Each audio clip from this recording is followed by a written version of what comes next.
In this video, I'm going to show you how to keep all of your nutrition clients organized. I'm going to give you a complete nutrition coaching delivery system, including tracking sheets and check-in templates. And I'm going to walk you through my step-by-step check-in process I've developed through working with 2,000 plus clients over the last 10 years. Today, you'll learn how the best online nutrition coaches set up their check-in process to deliver a more premium service and get better results for their clients. So let's dive in. Nutrition coaching is an amazing job, but if you want to make money and really help others doing it, you need to focus on getting results. As a nutrition coach, you help people achieve results by influencing behavior in the long term and not just trying to fix them or change them in the short term. And the best way to do that is to create an amazing coaching service revolving around the client check-in. You've asked me so many questions surrounding the nutrition coaching check-in over the last decade. I thought it was finally time to explain the entire process step by step. From the very start, when you explain to a client why they're checking in and what information you need, to the very last correspondence when you graduate a client and release them into the wild. Let's cover it all. Okay, so the first thing you need to really nail your client check-ins is to go over the expectations. Make them crystal clear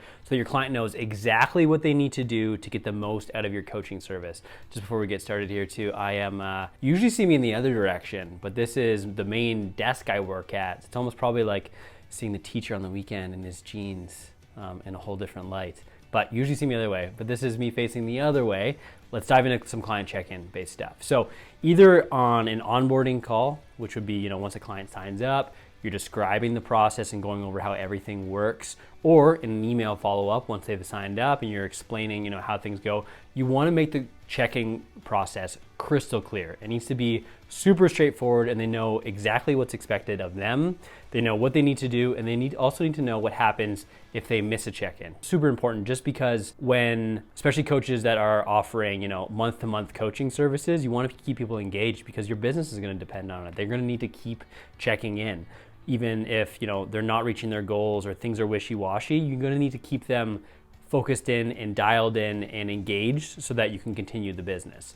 One thing as we set up these coaching check-ins, there's things that we need to do that'll be important for us to stay organized and allow us to deliver the best service possible. But we also want to set this up and explain it to the client so that it's in their best interest. Anytime we're explaining anything as a coach, putting out social media content, we need to remember who we're doing it for and phrase it that way, because that'll put us in the best possible position to be a good coach, but it'll also set our clients up for success. What do I mean by this? Number one, if I sit down as a coach and have all my check-ins in front of me for the day or the week, I'm gonna be able to sit down, stay engaged, stay in the zone, and work through everything. So what that requires from the clients is that they need to know exactly when they're gonna check in, when to submit things for, and kind of go from there. Best practice, if you're new starting out, you put everyone on the same day. The top end of this is typically around 10 clients. You could probably do around 10 clients before you need to start moving people to a secondary check-in day.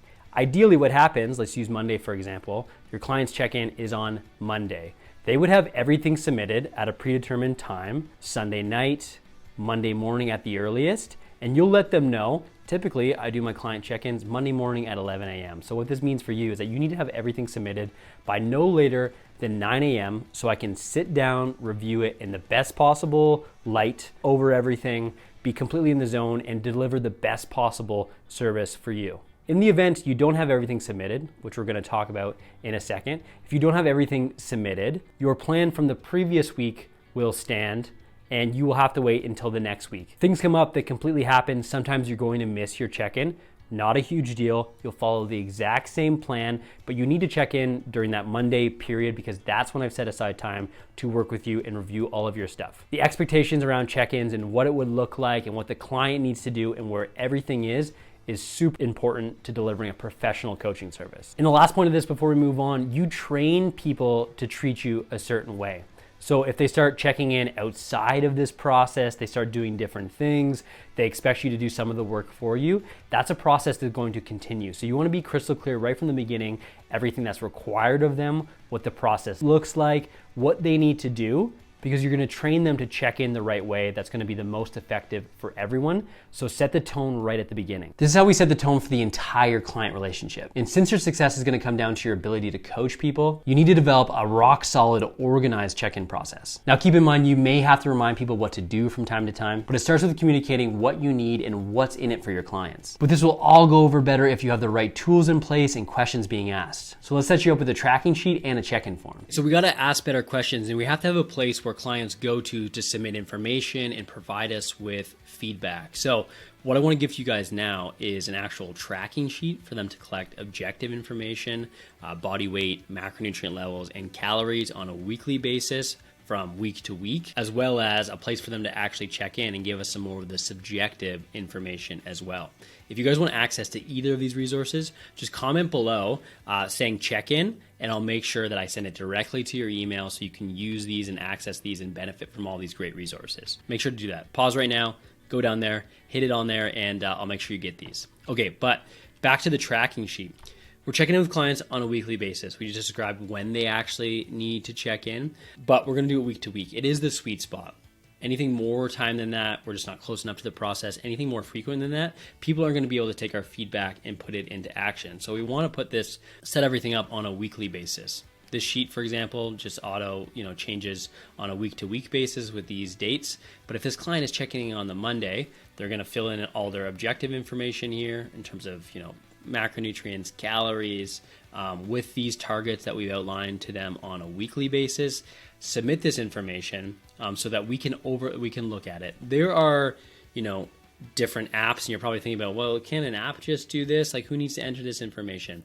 Number one, I think it's a great exercise to have a client enter this information manually so they can reflect on some of the things that they did on a week-to-week basis. To me, that's really, really important, and is a lot more effective than just having an app pull those things. So I like doing it that way for that reason as well. But they enter this information, and then once they have this information on a shared sheet, we create a version of it for them. They know where it's located and where to, take things. We go to this sheet here. They know once they have their objective information in, they're going to click on a link to fill us in on the subjective side of things. Sliding scales are good in terms of how well did you stick with things here, both your exercise and nutrition, any lifestyle factors. Give me some wins. Give me some things that you feel like set you back. Is there anything else I need to know right now? With this information, a combination of objective and subjective stuff, you'll be able to take a look and assess where things need to go. Do you need to make adjustments? Do they need different action steps? Do you need to take a step back? Are things going, swimmingly, and you don't need to change much at all, and you just need to reassure them that they're on the right track? This is really what we're trying to pull out during this time, and you don't need a fancy app or anything like that to be able to do this stuff. You need a place for them to submit objective information and a place for them to fill you in a streamlined fashion where then you can respond. Hope that makes sense. And this is the actual, process of where to collect things. Bonus points, stuff like this, in terms of any successes you had this week. If we put on our marketing hat and take our coaching hat off for a second, this is fantastic stuff to share. Big wins, small wins, just things in the process. These are the things that potential clients want to see in order to visualize the same result for them. So we can pull this stuff all the time. And it's, really, really good that we're asking these questions because we're going to be able to highlight that positive stuff that other people want to achieve as well. So here's a tracking sheet and here's a check-in form. This is where we're going to collect this information. Now you have all the right stuff in place so you can teach your clients about how to check in. The more formal, the better. Remember, this is a business. And if you want to grow it, you'll need to treat it as such. But now that you have the right way to collect information and feedback, how do you actually respond? Hey guys, I'm actually all done my check-ins for the day. So I was going to come out here on the patio. Got a super, super sweet spot. If you see any of my videos, this is where I've done quite a few of them from, and it's right behind my office, which we're just loving every second of. But I wanted to talk to you guys quick about how I actually respond to check-ins. Now that you have a better idea of, what information to collect, how you'll collect it, what questions to ask, all that kind of stuff, how do you actually respond? After working with about 2,000 clients, I've created a framework to actually respond to these check-ins. Here's when I sit down in front of some client feedback, I have this framework in place for how I will look through it and how I'll start to compile my answer and any adjustments I'm gonna make. So the first thing I'm looking for is any results. Has anything changed with the client over the last little bit? The second thing I'm looking for is adherence. How well did they stick to the plan that I outlined? The third thing I'm assessing is any feedback cues. Were they hungry? How were their energy levels, performance in the gym? The fourth thing is behavior and motivation. How engaged are they in the process? Are they excited to continue? Do they want to continue? Are they motivated to continue? Are they starting to feel a little disengaged with the process and maybe a little bit frustrated? I want to read through their words and really see this. And the fifth and final thing is I'm trying to tease out, is there anything else going on for them coming up? As I prepare, a check-in and a response, I want to know if, is there anything we need to adjust for or plan for before I write the response. There are so many examples of me, spending 10, 20, 30 minutes writing and recording videos for someone and creating a plan for them moving forward, for only them to respond minutes later and say, hey, I'm going on a backpacking trip.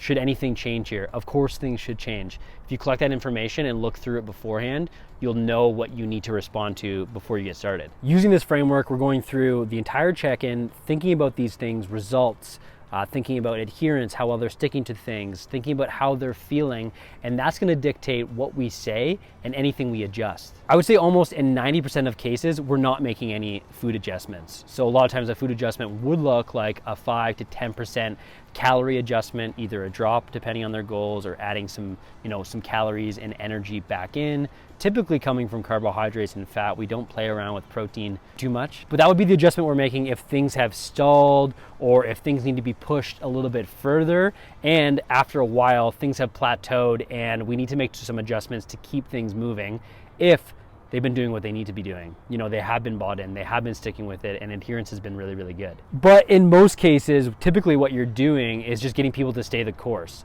giving them keeping food levels the same, and giving them 1 to 2 action steps, things that they can focus on to keep them engaged, keep them dialing in the process, and keep them making progress as they go, making that super clear, getting them to agree to it, buying in, seeing if there's anything else you need to address, and getting them to stay the course. Because in most situations, that's what they need to be doing. They don't need to be changing all that much. They just need to keep consistent, keep doing the things that are working, and keep pushing ahead. How I would typically respond to this is I would start in the email response, and we based on that notification, I would respond to that. I would exchange some pleasantries, and I would say, check out this video right here that I've linked up going over your stuff. Here's my feedback. In the feedback email, if you haven't checked out the hybrid check-in yet, it's a completely free resource that is going to save you time, dial in your process, and get better results for your clients. Check it out in the actual description below. Completely free training. I would include that video as well as a paper trail on any adjustments I would make so I don't have to read it back over, and include that in the email. And then from there, I'm including this feedback actually in the email. I'm sending it off to the client. Maybe the client and I go back and forth a little bit, talking about, does this make sense? Is this the right plan? Is there anything else we need to think of? And then leaving it there for the week. This is what you're doing on a weekly basis towards a common goal. As you improve and get better, you become more effective and you can take on more clients. But, and I know this is the question you want answered, how do you keep all of this stuff organized? Okay, so one thing you guys always want to know about is how to stay organized. And this is the simplest way I found to do this after working with literally 2,000 clients. Is what I do is, as I'm setting people up on the check-in days, I will create a Google folder for them and I will put it within a folder for that check-in day. Monday, for example, I have Monday check-ins. You're probably looking at this right here as I organize it. In the Monday check-ins, I have all my clients' names, and within their names, I have all of their tracking sheets, checking forms, and anything that is related to them. What I do at the beginning of the week is that I go through day to day and write all of my clients' names down. As their check-ins come in, and I respond to them, I cross them out, and I know exactly who I've communicated with, who I've touched base with, who has got a check-in, and I can see it all clearly right in front of me. The check-in form I showed you guys is also enabled with a notification. So when someone responds to it, hits submit, I get a notification in my email with all the details and I respond to it right there. So essentially what happens is my inbox starts to look like a to-do list. And I know as I get to my desk Monday morning, and I'm gonna review check-ins. I'm actually gonna do a little bit later because I'm gonna do some business operation stuff first to make sure my business is growing. That's a story for another day. But when I get to my check-ins, I know all the check-ins I have to do right at the time. I respond to them, and then I'm done the coaching part of my day right off the bat. This is the exact system I used when I worked with 100 plus clients at a single time. I would have 15 clients all in one check-in day. I was checking in 7 days a week, but it allowed me to stay organized, allowed me to see who I had touched base with and keep everything all in one place so that I could conduct a really effective and proficient coaching service. This all sounds great, but what do you do if a client doesn't listen? Effective nutrition coaches give their clients just enough information that they can act on. Given their unique goals and situation, they create action steps to help them do the work. Most of this happens during the client check-ins we just detailed. A client check-in provides both the client and the coach an opportunity to communicate. But what happens if there's radio silence? Let's troubleshoot some scenarios. All right, so the last thing we think about here is what happens when a client falls off. They stop checking in. They're not as engaged. Believe it or not, and maybe many coaches won't tell you this is a part of the process, keeping people bought in and interested and focused on what they need to do to continue to push ahead. A lot of times, it's not going to be your fault. We can't control people's life situations. Yes, we can remove barriers to help them stick to the process and make it easier, but these things come up. One thing that's important is that number one, you're not chasing people around for check-ins normally. You've set those expectations that we talked about in the beginning of the video. They know what they need to do. But if they stop checking in, we're not just gonna completely abandon them. Maybe we reach out a few times and we say, hey, I noticed you didn't check in. Fill me in, good or bad. How are things going? People need coaches when things aren't going well, not just when they're going good. So we reach out and we give people an opportunity to fill us in on how things are going. A lot of times they have this idea of what you want them to do, and it looks like a super ideal situation when things are perfect, but there's always a workaround and something that you can adjust to get them back on track. And the simplest way to do this is just sometimes reaching out and saying, good or bad, tell me what's going on. And sometimes they just need a clean slate, saying, hey, it doesn't matter what happened the last few weeks. Maybe you got off track, maybe things weren't perfect. Let's move forward and get back to it so that, this 1 to 2 week period doesn't turn into an extended period of time. And people love that clean slate approach so they can move forward, with good intentions and good habits and build some momentum. Listen, anyone can tell someone to do something, but coaching them through it, that's an entirely different story. The best nutrition coaches have a rock solid check-in process, so I'm sure watching a pro do this step-by-step was helpful. When you nail the client check-in process, you become a more effective nutrition coach that saves time, gets results, and makes money. Now, as great as all those tips are, if you're really serious about starting a nutrition coaching business, the next thing I'll have you do is check out this video I've linked up right here. Now that you know how to check in with clients and keep everything organized, learn how to get them the best results. So make sure to check it out now, and I'll see you in the next video.